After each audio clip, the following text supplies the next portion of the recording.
শিক্ষকদের বিষয়ে চাল থেকে কাকড় আলাদা করা যায়নি, তারপরেও একটা যোগ্য অযোগ্যের তালিকা প্রকাশ করা হয়।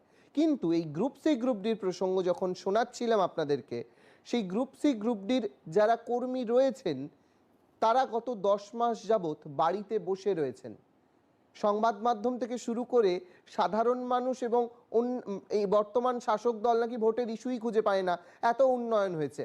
কিন্তু উন্নয়ন যখন হয়েছে, তাহলে এই মানুষগুলো 10 মাস কেন বসে? এই সব মানুষ কি তাহলে প্রায় 3,000 3,500 যারা গ্রুপ সি গ্রুপ ডি কর্মী রয়েছেন তারা সবাই দুর্নীতি করেছিলেন? এই প্রশ্নটাও যেমন রইল, ঠিক তেমনি এদের যে ভাতা দেওয়ার কথা ছিল, কোর্টের রায় সেটা বন্ধ হয়েছে, কিন্তু তার বিকল্প ব্যবস্থা কি করা হয়েছে?